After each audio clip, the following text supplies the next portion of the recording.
Hello everyone, it is Shroomraver here, and today, after quite a little bit of time, we are back with the Nickname Academy. Yes, indeed, this is the series where I'm going to take every single Pokemon all the way from Bulbasaur right the way through to Zeraora and give them all nicknames. And I would normally say when Gen 8 comes out, we're going to do them as well. But of course, Gen 8 is here. Sword and Shield out, of course. In an ideal world, this would be the point where I'd already be at Gen 8, so, you know, along with the hype of the games, I could then be nicknaming them at the same time. But, yeah, I sort of got a little bit behind with this whole thing. You know, it's been, about 3 good months since I uploaded anything. You know, where have I been in that time? Well, I did a bit of freelance video presenting stuff for a while, went to America, watched and played just a whole ton of Dungeons & Dragons. And yeah, sort of let this get away from me, but I wanted to come back and do some more because, you know, I have the nicknames, certainly all of the ones for Gen 3. So yeah, let's crack on where we left off, which, if you remember, as I say, it's actually about 4 months since I did Nickname Academy. We left off at Ludicolo. We did one of the videos for Gen 3, and then kind of, yeah, let it slide a little bit. But we are back. We are back with it. I'm really gonna, you know, try and get stuck back into this this series that I hyped up for myself for quite a long time. So yeah, without further ado, let's crack right on where we left off there with the terrible puns and the interesting nicknames. So last we left off with Ludicolo, which means the first Pokemon of this episode is going to be Seedot. And Cdot is going to be nicknamed Bad Sniper. Why is it called Bad Sniper? Well, you always see it in sort of films and movies and TV shows and stuff. Whenever there's a sniper scene, you always see the little red dot appear on someone and you think, they're being targeted. Well, if of course the person sees the red dot, then the sniper is given away, and that makes them a bad sniper if you see the dot. Cdot, Bad Sniper. Lovely. Yeah, we're straight back in with the bad nicknames. Let me tell you, Gen 3 I think is the 3rd biggest generation in terms of how many Pokemon are in it, so there's a lot of scope for interesting puns and bad nicknames, and we are going with that. So, moving swiftly along, Seedot of course evolves into Nuzleaf.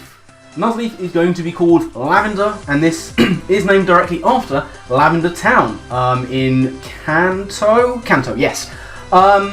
The town music is kind of creepy. It often makes people feel a bit weird about it. You know, there's all sorts of stories floating around about Lavender Town. There was a creepypasta about Lavender Town music, I think, years and years ago. But in the Pokédex entry for Nuzleaf, it says it uses the leaf on its head as a flute, and its music that it plays makes people feel uneasy, just like the music from Lavender Town. So, Nuzleaf going to be called Lavender. Final Pokemon in that evolutionary line is going to be Shiftry. Very simple nickname here, Kitana for Shiftry. Kitana, of course, a Mortal Kombat character.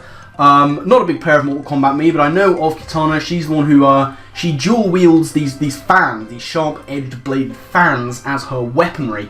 And Shiftry, of course, has those sharp leaves that look a bit like fans on its hands, and it sort of, I don't know, slices with them using moves like Leaf Blade and stuff. So yeah, very simply, Shiftry is going to be Kitana. From Shiftry, we moved on to Taillow. Taillow going to be called Coconut. The reason for this taken directly from Monty Python and the Holy Grail, I think it is, where you've got that fantastic comedy scene. It's very well known, certainly I know among sort of British comedy, where they don't actually have horses. They just like have 2 halves of coconuts. They make the clip-clopping sound as they're sort of prancing around, not actually on horses. There's that whole thing, and it's like, how did you get coconuts over here? I don't know, maybe a swallow carried them. It's like a European swallow or an African swallow, but Taillow based off a little swallow. So yeah, maybe it carried coconuts over, and that's why Taillow is going to be coconuts. Next up we have Swellow, who I used to name Coconut, but given that's Taillow's name, we're going to be nicknaming Swellow Inflamed. Very simply, you get sort of an inflammation, being an injury, can cause swelling. And that can cause pain. So you get a swelling and it causes pain. So swellow, you know, swell, ow, yeah, hurts. So yeah, when things are inflamed, swell, ow, swallow, inflamed, done. Next up we have another flying type, that's going to be Wingull. Wingull is going to be called Adinkirk. Now, a lot of research went into this nickname, and This is one of the few nicknames, I think, where the reasoning, like in real life, might even be stupider than the nickname. So, Adinkerk is a place in Belgium. It is the location for one of the weirdest competitions I've ever heard of. I promise you, this is absolutely true. Adinkerk in Belgium is the location for the European Gull Screeching Championships. I am not making this up, ladies and gents. This is a real thing that happens where people gather together to try and screech like a gull, and the closest sound to a real-life gull wins. Absolutely 100% a thing that happens. You could look it up on the internet, it's true. Basically, you win if you sound like a gull, win gull, done. This is the level of research I do for these nicknames. It comes up with these ridiculous things. But never fear, because the next one is far simpler. That is going to be its evolution, Pelipper, who is very simply going to be called Nigel. I couldn't think of anything better, I couldn't think of anything more fitting. Nigel, of course, is the pelican from Finding Nemo, who carries Nemo and Dory in his bill. And yeah, it literally says that in the Pokédex, Pelipper carries fish in its bill. So Pelipper's going to be Nigel, very simple. Next up we have Routes. Routes is going to be called Toranak, I think I'm pronouncing that right, named after Ron Toranak, who was the founder of a company called Route, which made racing cars in the 50s, I believe. So yeah, they made something called Route. We've got Routes, very simply, it's going to be Toranak. Evolving from Routes we have Curlier. Curlier is going to be called Babyliss. Babyliss is a brand name for hair tongs and curlers. There was some very, very old sort of 90s adverts for Babyliss way back in the day. But yeah, they make hair curlier. It's called Curlier. Curlier Babyliss. Done. Final evolution of Curlier is, of course, Gardevoir. Now, Gardevoir is going to be called Muse. The reasoning for this, it is named after Muse, the band. They have a famous song called Supermassive Black Hole. Not one of my favourites by them, but very big song nonetheless. Now, in the Pokédex entry for Gardevoir, it does say that it creates black holes in order to protect its trainer. So Muse have the song Supermassive Black Hole. It creates black holes, Gardevoir is going to be Muse. Can use that for the Mega Evolution, but I have gone with a slightly different name. That is going to be Fusrogard, named for Skyrim, one of my favourite games other than Pokemon. Fusrodar is the main dragon shout your character gets when you are the Dragonborn.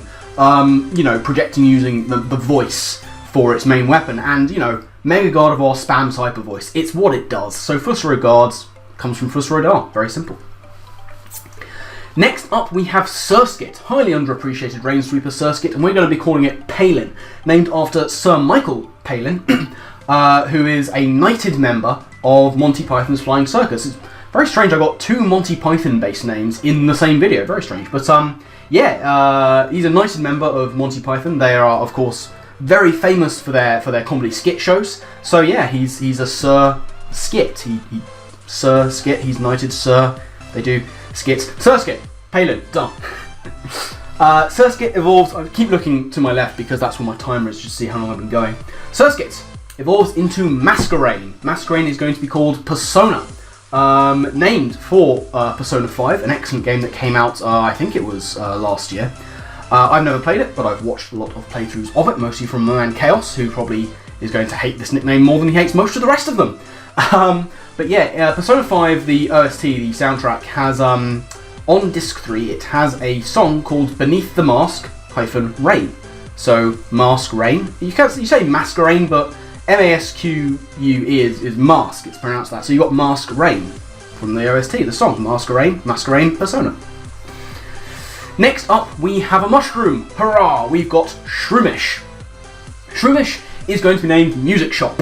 Not for any kind of musical abilities it has, but again, my heavy research into very specific things has revealed to me that in Lancaster, California, in the good old US of A, there is a location that sells musical equipment and accoutrement called the Angry Mushroom Guitar Shop. And Shroomish is, if nothing else, an angry mushroom. He really is, we all know it. So yeah, very simply, Shroomish is going to be Music Shop. Shroomish, of course, evolving into Breloom. A very simple name here, it's going to be called Stanmella, named after the Stamella Shroom from Legend of Zelda Breath of the Wild. Yet another game that I haven't played, but I've seen a lot of playthroughs of. And yeah, the Stamella mushroom is a green mushroom in that I think it increases your stamina, or, you know, gets your stamina back, something very simple like that. But it's a green mushroom. Breloom is a green mushroom, so Breloom is going to be Stamella. After Breloom, we have Slackoff. That line in particular. Slackoff is going to be called Bosch. And it's named after Hieronymus Bosch. I think that's how it's pronounced. He was a painter, like, in, like, the 1500s. One of his main works, I believe, is called The Seven Deadly Sins and the Four Last Things, and it's this big old painting depicting, among other things, that are like personifications of the seven deadly sins. You know, like anger and envy and lust and sloth being one of them. Slackoff is a sloth. Sloth is depicted in this painting by this artist, so Slackoff's going to be called Bosch. Of course, Slackoff evolves into Vigoroth. Just making sure that, you know, I'm on time and stuff. This might be a quite short video. This is sort of a shorter segment of nicknames, as it were. But Slackoff evolves into Vigoroth. Vigoroth going to be nicknamed ADHD. ADHD obviously is a very serious affliction, but it fits here with Vigoroth. It's seen as a sort of Pokemon personification of the affliction. ADHD sufferers, among other symptoms, can be said the sufferers they don't have trouble sitting still, and this is legitimately mentioned specifically in Vigoroth's Pokédex entry that it cannot sit still. It always has to be moving. So there is a link there.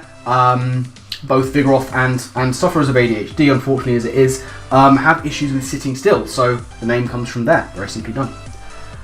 Equally simply is going to be Vigoroth's evolution, Slacking. Slacking is literally going to be called Procrastinate. It's a very simple one along the same long lines of how I nicknamed Drowsy. Yeah, if you're procrastinating, you're slacking. You're slacking off. Very simple. That's exactly what it is. Yeah, slacking is called Procrastinate. Yes. After that, we have Nincada. Nincada? I say Nincada, I know some people say Nincada, I say Nincada. Nincada is going to be called Arya, and this is indeed named after Arya Stark from Game of Thrones. Now, Nincada is, in the Pokédex, it is the trainee Pokemon, and it also states that Nincada is mostly blind. I think it lives most of its life underground before evolving, but it's mostly blind. And the spoilers here for Game of Thrones if you haven't seen it. Like, it's long enough ago that it doesn't really count anymore. If you haven't read it or seen it, then I guess skip ahead to Ninjask. But here we go. Arya did her training in the city of Bravos, where she was a trainee for the Faceless Men. And during her training, she was blindfolded, and she actually lost her sight for a while legitimately as it is. So, you know, she was mostly blinded, and when she was a trainee. And, you know, Nincada is the trainee Pokemon who's mostly blind, so very simply, Nincada going to be Arya. Nincada evolves into Ninjask, a favourite Pokemon of mine. Ninjask going to be named, I think I've got this right, Kefling. Kefling is the name, so why is it called Kefling? Well, there are a series of games, I think there's only two of them, one came after the other. You have this game called A World of Keflings, and its follow-up game is called A Kingdom for Keflings. Now, I'm not entirely sure what Keflings are supposed to be, but in this instance, these games are these city-building games, city-building simulators on the Xbox Live Arcade, and the game developer is a developer called Ninja Bee. Ninjask is very much a Ninja Bee, we all know it. So there we go, Ninjask is going to be called Kefling. So, who is up next? It is the last Pokemon. I'm just going to scroll down very quickly just to make sure I know where I am. Lovely. After that, we have the last Pokemon of this video. That is going to be Shedinja. A very niche Pokemon, and its nickname is going to be Achilles. Now, the whole gimmick of Shedinja, as most people will know, only super effective hits hit it, but they are guaranteed to KO because it only has one hit point. Now, Achilles, in Greek, I want to say, mythology, he is quite similar in that regard. You know, he's mostly invulnerable. He was dipped by his mother, I think, into, like, whatever river or body of water it was that made him invulnerable and basically invincible, impervious to any damage, other than the bit she was holding him by, which is his ankle. So he was perfectly immune to any kind of damage unless he got hit basically super effectively in his ankle, and then he was done for. and that's how he died. Poisoned arrow into the ankle, I believe it was, into the heel. So yeah, basically only gets hit by very specific things, but if they do hit, he does go down, much exactly in the same way as Shedinja. So that is going to be that from this particular episode of the Nickname Academy. Thank you all very much for watching. I do hope that you've enjoyed. Future videos in this series going through Gen 3, I might be dressed the same. I'm probably going to be doing quite a few in one sitting just to bulk record some stuff. There's, as ever with my videos, there's going to be no particular rhyme or reason to when they're uploaded. There's no schedule here. I'm just sort of going to drift back into it as and when. But when I do drift back into it, we'll be starting off with Whismer. And yeah, that's pretty much where we stand. So as ever with these videos, let me know down in the comment section below your nicknames for the Pokemon that we went over in this video. I'm always so excited to see what you guys nickname your Pokemon. I love hearing your thought process behind it, and always keep nicknaming your Pokemon. It's very important because remember, every Pokemon deserves a nickname, so make sure you give them one. But I'm going to get out of here. I've rambled on far too long, so my final thank you to you all for watching, and I guess with that, I'll see you next time. Laters.